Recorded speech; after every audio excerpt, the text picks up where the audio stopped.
animal agriculture as a whole accounts for approximately 6% of total emissions present in here, depending on what metric you look at. And dairy in particular is usually about 2% when you compare them over a 100-year timescale.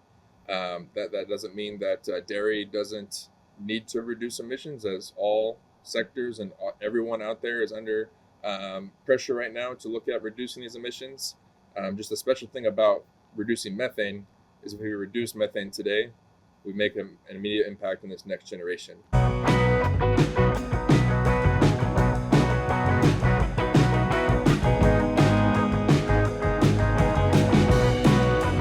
Hi, welcome back to the Dairy Podcast Show, brought to you by 𝗦𝗽𝗀𝗃𝗃. My name is Barry Bradford from Michigan State University.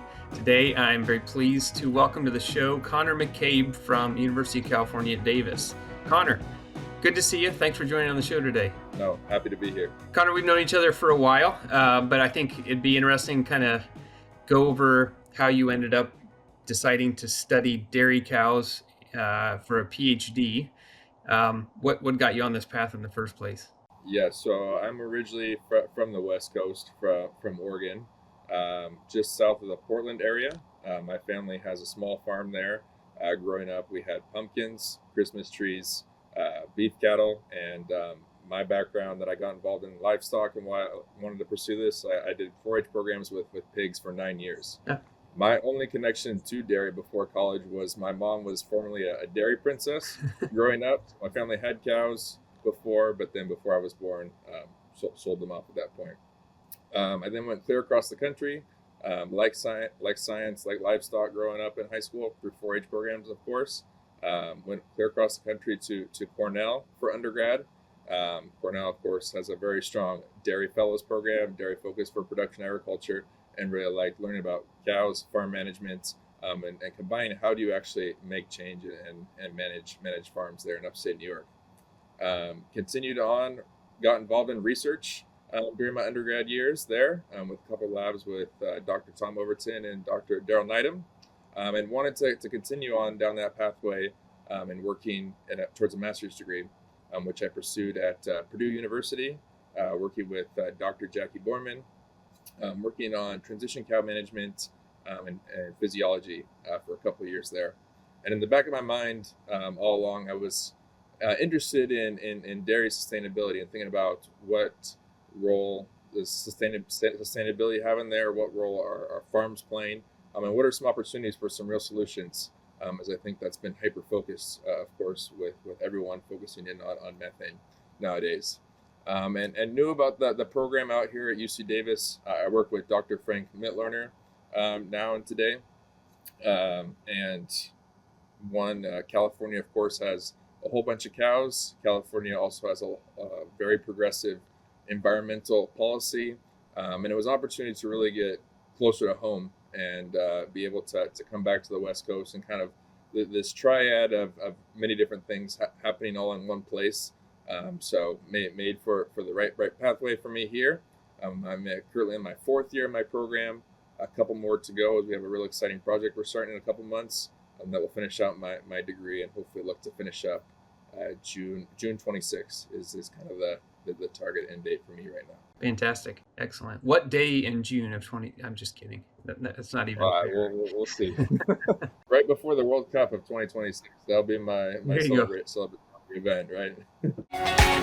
Expand your feed possibilities with a trusted partner. You can count on 𝗟𝗃 for consistent, high-quality feed ingredients with reliable delivery. Access an extensive portfolio of product options that fit your unique rations and cost parameters and get the essential nutrition solutions for your herd at all stages of life. Visit 𝗟𝗃.com/feed to learn more about the benefits of working with 𝗟𝗃. That's 𝗟𝗃, 𝗟𝗃.com/feed.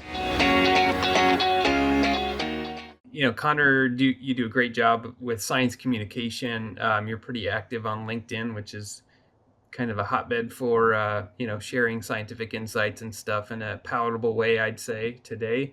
And I got to ask about this. Your URL for your LinkedIn profile is bikes and bovines. So what's the story there?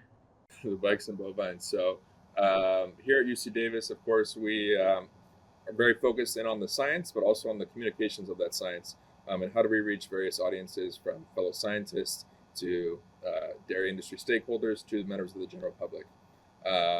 It was on the top point. I was not on any social media platforms at that point besides LinkedIn, just using it for general connections once I got here. But in the summer of 21, I was thinking of what's the perfect handle that I can utilize for Twitter, and then it moved on to everything else.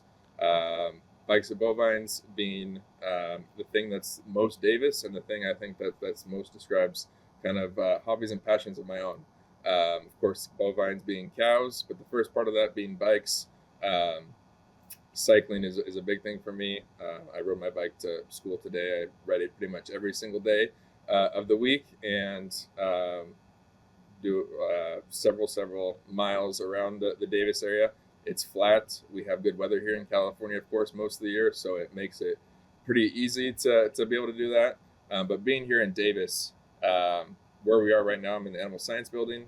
I can walk from where I am to the campus dairy farm in 10 minutes, which is located right in the center of campus. And 40% of people in the town of Davis commute by bike, which is pretty outstanding. So I didn't know about all that before I came here. It just happened to work out like that, and so now I'm on all social channels under that name, 𝗪𝗪𝗀 and bovine. Great. And then, of course, that fits nicely with the whole concept of decarbonizing and everything, right? Yeah, not intentionally, but that just what came together. I like it. All right, so let's get into the meat of the methane work that you're doing. I mean, I guess first of all, to help people think about it, like you're part of the 𝗪𝗽𝗀 Center, which, you know, as you noted, and I think this is fantastic for graduate training. You know, you're not only doing the science to try to answer some questions, but you're right in the thick of trying to improve public understanding of the issue, not to whitewash it, but to at least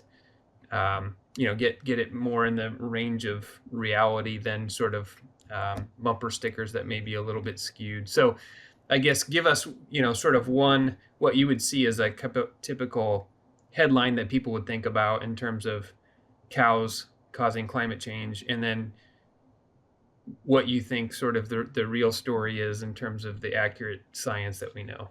Yeah, so of course, everyone, since I think times of COVID, have been hyper-focused on this issue and thinking about methane from cattle, and being a big focus on it.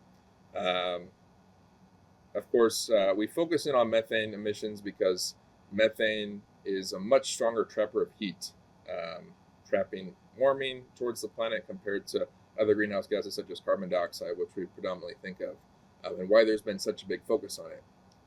The other reason there's such a big focus on this right now is because methane has a relatively short lifespan in the atmosphere, of approximately 10 to 12 years, compared to other molecules such as carbon dioxide. Think about burning gasoline, producing that's present for 100 years. So with this strong warming capability and this short lifespan, the big focus on why we're focusing on methane emissions, particularly in here in California and in general for livestock, is because of those two things. And if we stop and we trap and we prevent methane from being produced today, then we make immediate impacts on climate within this next generation, within this next decade, which is something we can't do from not driving our cars or not flying planes. That's something we can't do. And that's why here in California, dairy cows account for almost half of all methane emissions in the state. And that's why there's a big focus. When we see some headlines out there that's saying that livestock production is the single greatest driver of climate change, our research would not suggest the same. Out of the total emissions, and of course emissions in the United States are very high. Yep. So of course they can dilute out other components. But animal agriculture as a whole accounts for approximately 6% of total emissions present in here, depending on what metric you look at. And dairy in particular is usually about 2% when you compare them over a 100-year time scale. That doesn't mean that dairy doesn't need to reduce emissions, as all sectors and everyone out there is under pressure right now to look at reducing these emissions. Just a special thing about reducing methane is if we reduce methane today, we make an immediate impact in this next generation, which is why our work is so important, and why everyone out there is interested in how to work with farmers to make climate solutions with dairy. Excellent. So what's the state of this in California? So what are, in terms of starting off with sort of in the field, right? What are the main things that are being done on commercial dairy farms today in California to try to have an effect here, and how widespread is that? So the state of California was the first to set a reduction target for agricultural methane emissions. This happened all the way back in 2016. So back before there were headlines, back before there were big commitments across the board. Back in 2016, stating that we want to reduce methane by 40%. And that's, my advisor will famously say 40%, not 14, 4D percent from 2013 levels by the year 2030. And so where we are in 2024 right now, we're just over that halfway point between when that legislation was enacted to when that will be, when that deadline will be hit. And so if we look at total methane emissions in the state, what they were back at that point, they were about 7 million metric tons of carbon dioxide equivalent of methane emissions. So we need to reduce that by 40%. There's 4 different ways that we're looking at reducing methane emissions on commercial farms here in California. With the first one being that we're building anaerobic digesters that capture and trap the methane that's coming off our manure lagoons or cattle waste, and then capturing that and then turning it into renewable natural gas. Also looking at electricity from the earlier ones, and some are looking at hydrogen fuel cells. Secondly, we look at manure methane prevention, where we think of how can we separate out the solids and the liquid parts. So we're moving the organic matter out and having an impact to reduce the amount of emissions being present from manure methane. The big topic right now, of course, that everyone's interested in and have some real solutions moving forward is looking at feed additives and thinking about how can we reduce the amount of methane coming from enteric sources. And lastly, due to different pressures across the state, some of California's lactating herd cow numbers are decreasing due to cows moving out of state. This is not to say that California's losing a dairy industry. We're talking about, a number that's in the single percentile. If we're talking about total emission reduction. So if we think about those four areas, the industry as a whole is currently about 40-ish to 50% towards that goal, with of course still six years built in, time to build digesters, time to implement more infrastructure, and time to implement some of these feed additive prospectus that we have. And so there's strong agreement across the board that while we're not there yet, we still have time, and with the proper investments, that 40% goal will be able to be achieved, and will be the first kind of its in the world to how do we keep cows in California still having dairy produced here, and meeting these legislative targets. That's a nice story. So what do you know roughly what percent of dairies in California are doing something to capture methane off of lagoons right now? Yes, so the total number of the state of dairy farms here in the state is approximately 1,200 dairies, just under a shade under 1.7 million cows. So herd size is around that 1,200 to 1,500 average. Of course, it's quite bimodal between pasture dairies along the coastline and larger sized dairies in the Central Valley. In total, if we look at what numbers we've done through our research, as a couple of years ago, there were approximately 220 to 230 digesters built or contracts to be constructed. So if we look at that 230 to 250 range that we're roughly in right now, out of that 1,200, we're probably looking at 20-ish to 25%, I would say is a fair estimate.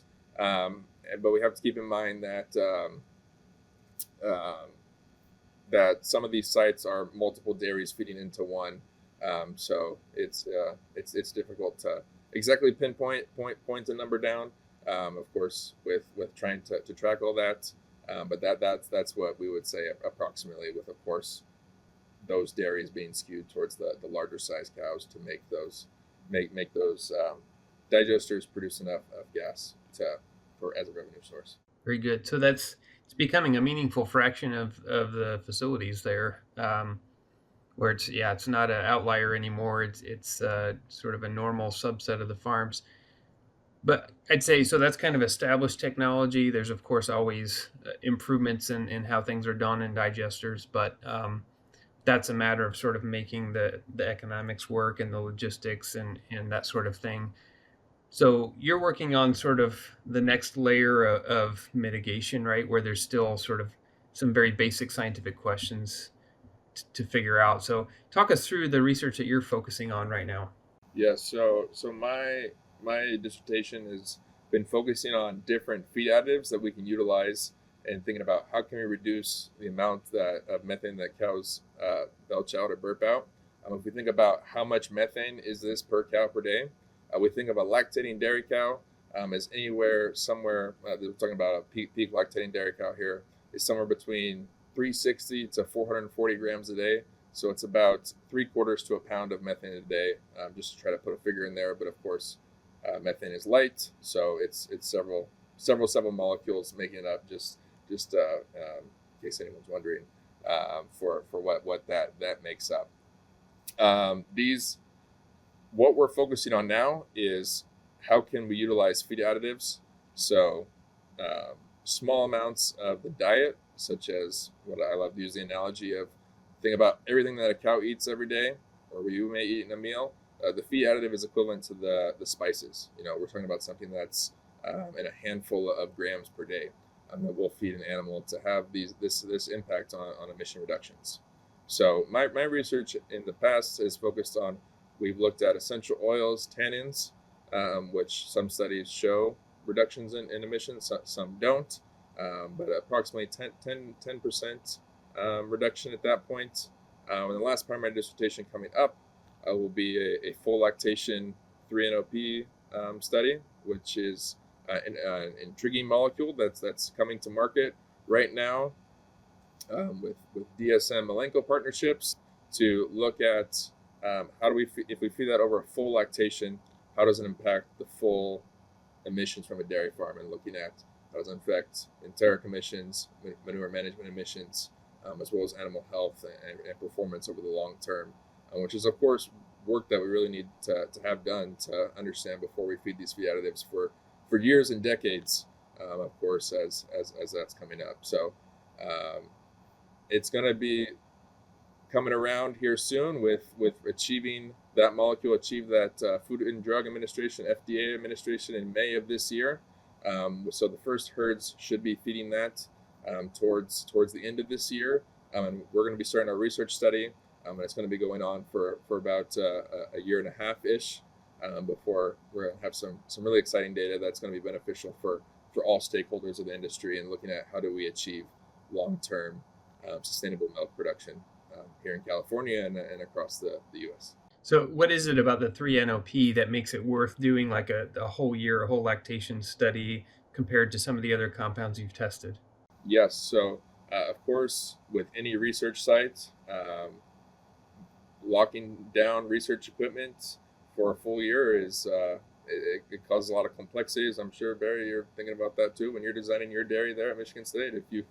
If someone comes and approaches you with that in the future, but the big concern or reason we want to pursue this over long term is some groups and some initial data from some other molecules has shown that while we may have great emission reductions, say that 20-30% that we hit in that first 2 months of animals consuming this additive or this feed, but then once we hit month 3, 4, or longer down the road, then that efficacy of that feed molecule drops due to the microbes, which are present in the gut of cattle, that are actually the ones producing the methane emissions, because they find a way to adapt to these challenges that we're throwing at them through these additives, and therefore can then rebound because they need to produce methane to survive. And so, they're going to find their way. Our ruminant animals, of course, have evolved for millions of years and led to some really cool things they can do, from consuming low quality feeds and producing high quality animal source proteins. So we want to look at how does feeding this molecule over that long-term period, do we see the same emission reductions on day 1 as day 365, or is there variation present there, and how much variation? And are there some cows that perform really well and some cows that perform not at all for the long term?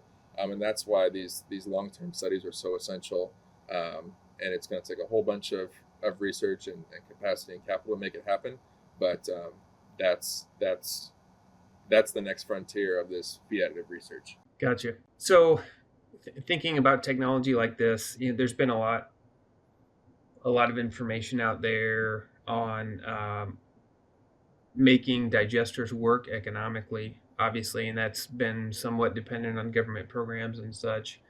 What about feed additives? Like, this is kind of a new territory for farms, at least, to think about. Do they need to look at this as just they invest a little bit to make a contribution to the greater good, or is there some way that they can justify this investment from a purely financial standpoint? There's very few studies out there that show that we can utilize a feed additive and drop that methane emissions and have that energy that was previously lost through methane end up in milk or tissue or gain to this point.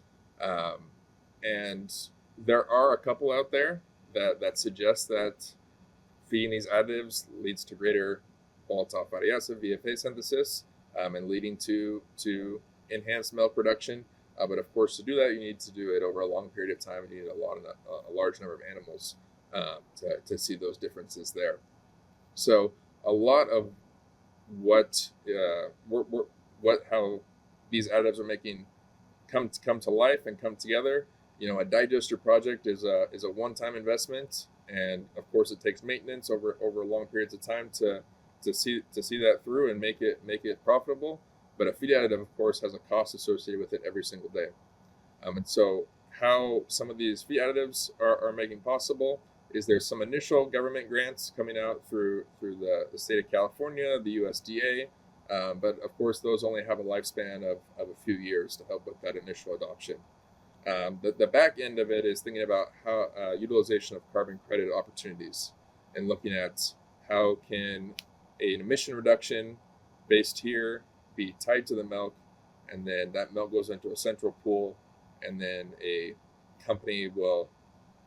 milk companies such as Nestle, such as Danone, purchase the credit out of there and have that emission reduction associated with that milk that they process, and therefore they can have a lower carbon associated with their product that they sell at retail there. And so figuring out the dollars behind how much will a processor pay per metric ton of carbon is a little bit of the financials that needs to be worked out between product costs, and that if we're not assuming any benefit on productivity or animal health outcomes at this point. We should be able to answer some of those questions with our upcoming study, which should highlight impacts on production performance there.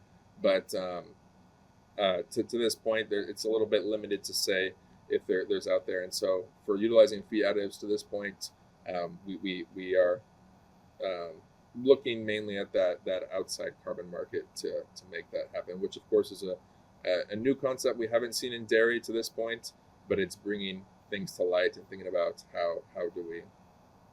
It brings a whole other figure to the whole equation of how do you make these things profitable for farmers. Good explanation. So I think when people start digging into this and thinking about this, what's one thing that's really strange about carbon markets? For one thing, people are paying you to not make something, right? So it's very different than most markets that we're used to. But another thing that's, at least up till today, is very strange is current applications, there's really very little of actually trying to measure a change in methane. It's more based on models, right? More based on previous research that suggests that if you do this, this should happen. And currently, at least there's not, at least I'm not aware of very good ways to actually verify that or to take measurements on farm and show. What can you tell us about that? Is there work going on in that space to try to improve measurement abilities on farms? As all this is happening here in California under this space, there's quite a few different individual individual startups that are working in this space and thinking about how can we develop a low-cost sensor that can be asphyxiated to the animal's nostrils or asphyxiating other parts of the barn or other different areas.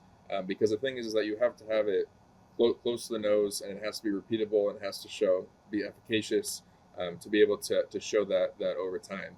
At this point, there's really no you do not have to provide this at this point in saying that I fed this and this was the outcome there. And it's as you mentioned, we have the previous study data that would suggest this would happen based on the diet, based on the environment, based on the management. But there's no back-end validation that you have to utilize to support this, which of course will likely change as we learn more, and of course things evolve.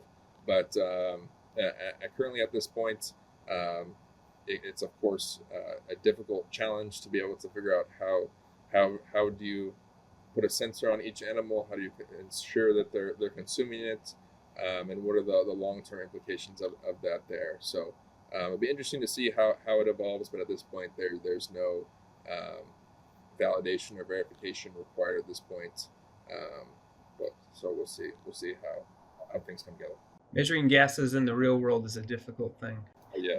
So Conor, you've been super involved sort of beyond your research, and obviously you're very well spoken and have a good understanding of sort of the broader societal implications of what you're doing, which is fantastic. But you've also been, out there engaging in different societies. You're, for example, a director for the American Dairy Science Association, representing the graduate student division, as president of that division.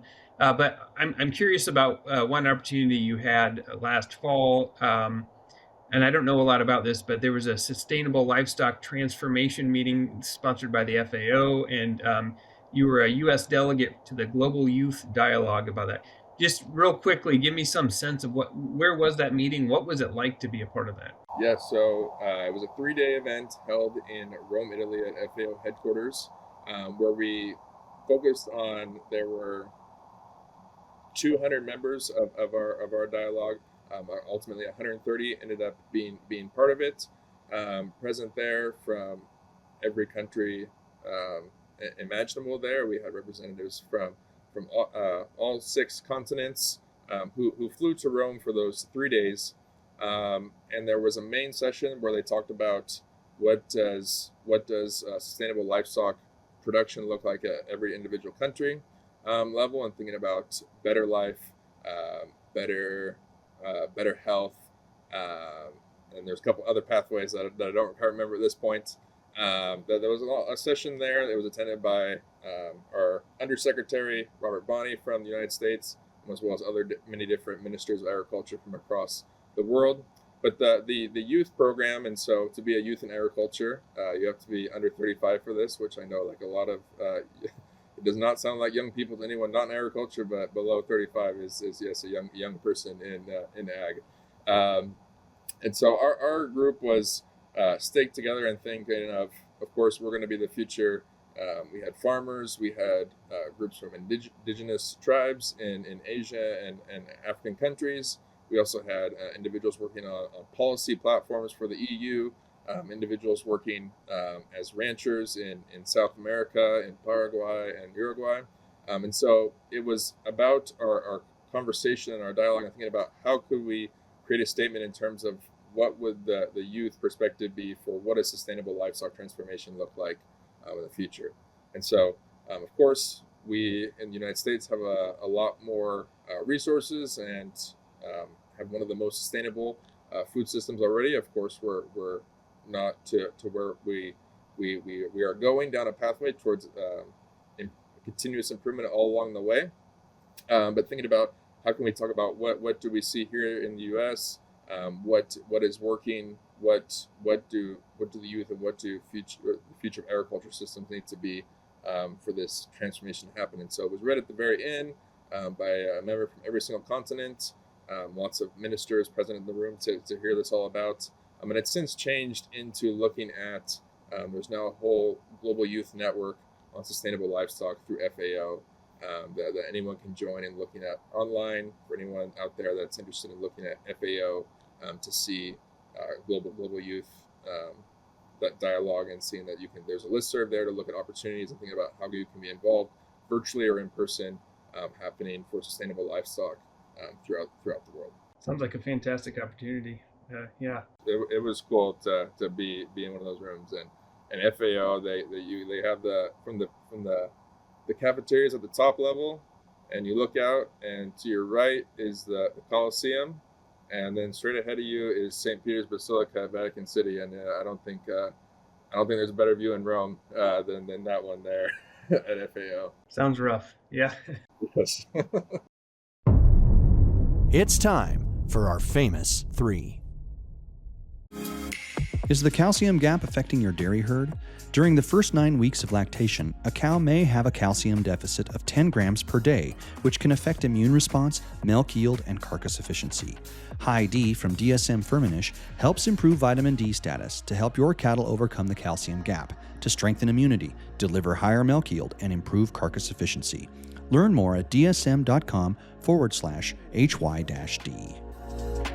Oh, super cool. All right, Conor, we've got the three hardest questions of the day here for you. Last of all, first one is, what's your favorite book or resource related to the dairy industry? So one resource that I love going to reading all things currently popular is I'm certainly a big fan of looking at Progressive Dairy.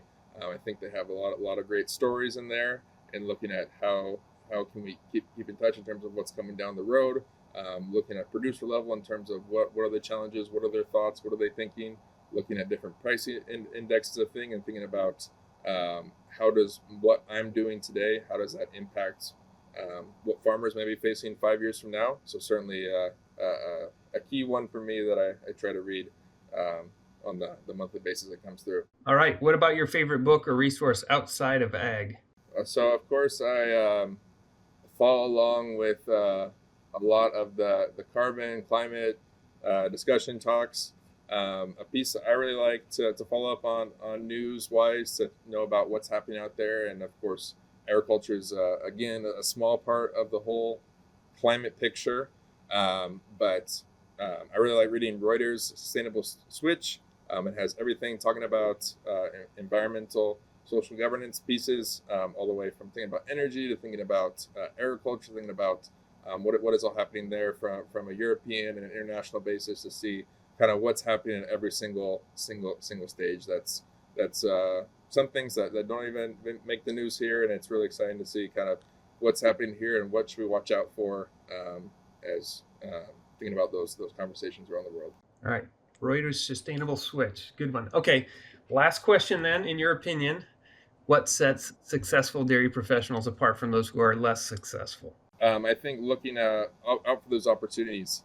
I think looking at every email that has to come through, and it also takes having a mentor in your corner who's going to say your name in those rooms where opportunities are abound. I've been very thankful for the number of mentors that I had that I put my name forward when opportunities came up. So it's just great to be here on the podcast to talk with everyone today about the work we're doing here in California. But having a mentor and investing in young people and seeing that through really has helped me had a bunch of success today. And I know there's been mentors previously before me that have helped people in the dairy industry go out. So if you don't have a mentor already, which I'm sure you do, go ahead and find another one, or take that opportunity to mentor someone else. I think is the real opportunity there for everyone involved in dairy. Should have multiple mentors to help lead you on a successful career through the dairy industry. Good advice, Connor. Thanks. Although I have to say, you crushed me a little bit with the look at every email part there. I'm not sure if I'm with you there. Yeah, it does take the time investment, but sometimes it's worth it for that 1% that is. I get what you're saying. Beneficial, yeah. Very good. Well, again, the guest today has been Conor McCabe, PhD candidate from UC Davis. Connor, enjoyed the conversation. Thanks a lot for being part of the show. No, absolutely, Larry. Thanks for having me. This has been another episode of the Dairy Podcast Show, brought to you by 𝗦𝗽𝟑. If you haven't already subscribed or followed, make sure you hit that button so you don't miss the next episode. And we'll see you next time.